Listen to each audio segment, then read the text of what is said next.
बॉलीवुड की फिल्म अभिनेत्री जैकलीन फर्नांडीज से एक मुलाकात करने के लिए एक व्यक्ति काफी समय से परेशान था। वो कोशिश कर रहा था कि सिर्फ एक मुलाकात, एक रात उसके साथ बिताना चाहता हूं। इसके लिए वो लगातार कोशिश कर रहा था। आखिरकार कोशिश रंग ले आती है और जब इस बात का पता चलता है जैकलीन फर्नांडीज को कि उसे एक व्यक्ति से मिलना है और इसके लिए चेन्नई जाना है, तो दिन, तारीख, समय सब मुकर्रर हो चुका था। अब यहाँ पहुँचने के लिए प्राइवेट जेट की व्यवस्था की जाती है। ऐसा प्राइवेट जेट जिसकी एक घंटे की लगभग 1.5 लाख रुपए कीमत होती है। किराया लगता है 1.5 लाख रुपए। मुंबई के एयरपोर्ट पर वो प्राइवेट जेट पहुंचता है। ये हीरोइन उसमें बैठती है, सीधा पहुंचती है चेन्नई के एयरपोर्ट पर। अब यहां से हयात होटल पहुंचना था, लेकिन पहले से ही हेलीकॉप्टर इस हीरोइन का इंतजार कर रहा था। अब ये हेलीकॉप्टर इस एयरपोर्ट, इनकी चेन्नई एयरपोर्ट से उड़कर सीधा पहुंचता है हयात होटल में। वहां जाकर पहली बार उस व्यक्ति से मुलाकात होती है। पूरी रात दोनों साथ रहते हैं और साथ रहने के बाद फिर वो वापस चली आती है। जैसे गई थी वैसे ही वापस आती है। हेलीकॉप्टर वहाँ से चेन्नई के एयरपोर्ट छोड़ता है और चेन्नई के एयरपोर्ट से फिर वही प्राइवेट जेट मुंबई छोड़ता है। ये मुलाकात बहुत हसीन थी। इसके बाद इस व्यक्ति ने अलग अलग बार में कि उसकी बहन और भाई हीरोइन के, जैकलीन फर्नांडीज के, ऑस्ट्रेलिया में और अमेरिका में रहते हैं, तो उन्हें थोड़े बहुत नहीं, लगभग 7 करोड़ रुपए के उपहार भी दिए और वो खुश हो जाती है। ऐसी महंगी महंगी कारें, घड़ियाँ, ये सब क्या चीज़ नहीं थी। आज की जो सच्ची घटना मैं सुनाने जा रहा हूँ, इस व्यक्ति की सच्ची घटना है। यदि इस व्यक्ति के बारे में कुछ बताया जाए और जैकलीन फर्नांडीज के बारे में बात ना की जाए तो ये कहानी वाकई अधूरी होगी। और ये कहानी ऐसी है कि हिंदुस्तान के इतिहास के पन्नों में ये हमेशा हमेशा के लिए दर्ज हो गई है। और किसी भी दिन, कभी भी आपके सामने इस व्यक्ति की बॉलीवुड या हॉलीवुड या कोई भी ऐसा वेब सीरीज अगर सामने आती है तो ये आपको आश्चर्य होने की, आपको परेशान होने की ज़रूरत नहीं है, क्योंकि ये कहानी अपने आप में ये बहुत ही दिलचस्प कहानी है। आदाब, नमस्कार, सत श्री अकाल। मैं उस्मान सैफी। आज की जो सच्ची घटना मैं आपको सुनाने जा रहा हूँ, ये सच्ची घटना है राष्ट्रीय राजधानी क्षेत्र दिल्ली की। दरअसल एक अदिति सिंह नाम की एक महिला, उसके पास 15 जून 2020 को एक फ़ोन आता है। और जो फ़ोन आता है, वो फ़ोन, उससे पहले कि वो फ़ोन को उठा पाती, सबसे पहले ट्रू कलर पर देखती है तो उसमें साफ लिखा आ रहा था कि केंद्रीय गृह मंत्रालय, भारत सरकार, नई दिल्ली। फ़ोन को देखती है और एकदम से उसकी आंखें खुलती हैं और वो समझ जाती है कि भारत सरकार के किसी नुमाइंदे का फ़ोन है। उधर से आवाज़ आती है कि क्या मेरी बात अदिति सिंह से हो रही है? तो अदिति सिंह कहती हैं कि जहाँ आपकी बात अदिति सिंह से हो रही है। तब उसके बाद वो कहता है कि मैं अनूप कपूर बात कर रहा हूँ। अनूप कपूर जो कि केंद्रीय कानून सचिव है, वहाँ से बोल रहा हूँ, भारत सरकार से। और मैं आपसे एक बात करना चाहता हूँ। दरअसल बात कुछ इस तरह की है कि ये एक प्राइवेट कॉल है। आप इस बात को किसी से शेयर ना करें, क्योंकि मुझे आदेश हुआ है प्रधानमंत्री कार्यालय से, पीएमओ ऑफिस से मुझे आदेश हुआ है आपसे बात करने के लिए। और जैसा कि मैंने आपके बारे में पढ़ा है, आपके बारे में जाना है, आपके जो पति हैं शिवेंद्र मोहन सिंह, उन्होंने स्वास्थ्य सेवाओं में बहुत सारा काम किया है, इसलिए हम उनकी सेवाएं लेना चाहते हैं। भारत सरकार उनकी सेवाएं लेना चाहती है। कोविड-19 जिस तरह से पूरे देश में फैल रहा है, उससे बचाव के लिए आपके पति बहुत मददगार साबित होंगे। एक कमेटी बनाई जाएगी, उस कमेटी में वो शामिल रहेंगे।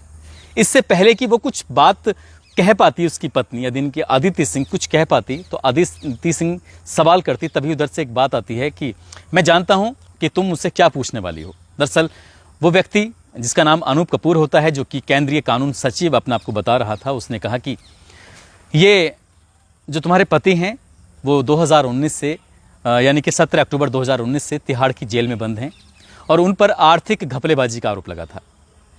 तो ये भारत सरकार उन्हें अपनी टीम का हिस्सा बनाना चाहती है और उसे जेल से निकालना चाहती है। जेल से निकालने के लिए हमें कुछ प्रक्रियाओं से गुजरना होगा, तो क्या आप इस प्रक्रिया में हमारा साथ देंगी? जब अदिति सिंह के सामने ये बात आती है तो अदिति सिंह वाकई खुश हो जाती है। इतना खुश होती है क्योंकि वो काफ़ी समय से, लगभग कई महीनों से अपने पति को जेल से बाहर निकालने की तमाम कोशिश कर रही थी। न केवल उसका पति था बल्कि उसका जेठ भी था, मलविंदर को भी बाहर निकालना चाहती थी और उसका पति शिवेंद्र मोहन सिंह, इसको भी बाहर निकालना चाहती थी।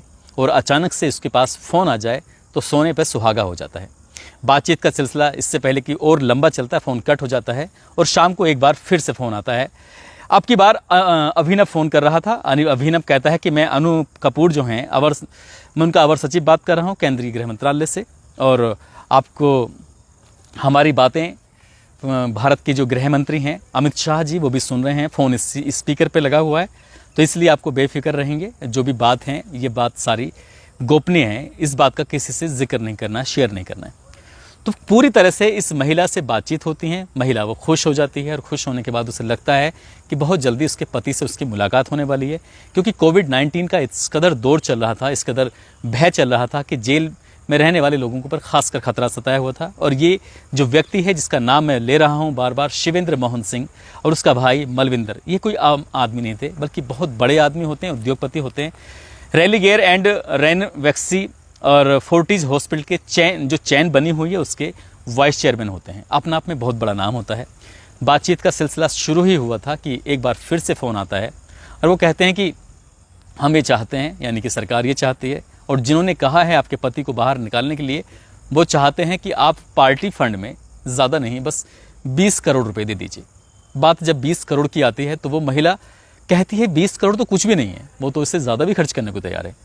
और पहली किश्त यानी कि 1 करोड़ रुपए एक हांगकांग के खाते में डलवाए जाते हैं और साथ ही 19 करोड़ रुपए दिल्ली में किसी को देने थे। बात पूरी तय हो जाती है और तय होने के बाद वो 19 करोड़ रुपए बैग में रखती है और जहां तारीख या लोग निर्धारित थे, एक कार आती है और कार में पहले से एक व्यक्ति होता है, उसे बैग दे दिया जाता है। 19 करोड़ रुपए उसके पास पहुंच जाते हैं। फिर इसके बाद फिर से फ़ोन आता है, कोई अधिकारी बोल रहे हैं, कहते हैं कि हम बहुत खुश हैं, पीएमओ साहब के यहाँ से जो बात चल रही थी वो सब खुश हैं और हमारा और आपका एक रिश्ता मजबूत रिश्ता है, हम बहुत जल्दी ही आपके पति को निकालने वाले हैं, क्योंकि अब नया काम जो शुरू होने वाला है लोगों की भलाई के लिए, लोगों की सुरक्षा के लिए। वो पत्नी खुश हो जाती है और खुश होने के बाद फिर यहाँ से बातचीत का सिलसिला शुरू हो जाता है। फिर पैसे की डिमांड आती है, फिर वो पैसे देती है, फिर पैसे की डिमांड आती है, फिर वो पैसे देती है। धीरे धीरे करके वो लगभग 200 करोड़ रुपए इसी तरह से शेयर कर देती है, इस तरह से दे देती है। यानी कि जब खाते से 200 करोड़ रुपए जाते हैं और इन दोनों भाइयों पर आर्थिक घपलेबाजी का आरोप लगा था, पहले से ही ईडी यानी कि प्रवर्तन निदेशालय की पहले से ही इन पर नज़र थी। अब प्रवर्तन निदेशालय ने जब ये पता लगाने की कोशिश की कि आखिरकार 200 करोड़ रुपए का ट्रांजैक्शन जो हुआ है वो क्यों हुआ है, तब अदिति सिंह को पूछताछ के लिए बुलाया जाता है, उससे बातचीत करने की कोशिश की जाती है। उससे कहा जाता है कि ये 200 करोड़ रुपए तुमने अपने खाते से कहाँ भेजे हैं, हम इसके बारे में जानना चाहते हैं। तो वो इधर उधर की बातें बताने की कोशिश कर रही थी, लेकिन जब एक एक डिटेल, एक एक चीज़ जब ईडी के पास थी तो वो कहीं बच नहीं सकती थी। इसलिए उसने अब पूरी बात बताई। उसने कहा कि साहब ऐसे से मेरे पास फ़ोन आया था। अब ईडी वाले अब पुलिस की मदद से इस मामले की जांच पड़ताल में जुट जाते हैं और जांच पड़ताल में जुटने के बाद जब देखते हैं तो ये लैंडलाइन जो नंबर होता है वो एक साइट है स्पूफिंग ऐप, उसी के माध्यम से वो होता तो विदेशी नंबर था, लेकिन लैंडलाइन नंबर में वो किस तरह से परिवर्तित कर दिया जाता था, जिसलिए सामने वाला आदमी धोखा खा जाता है। पता चलता है कि वो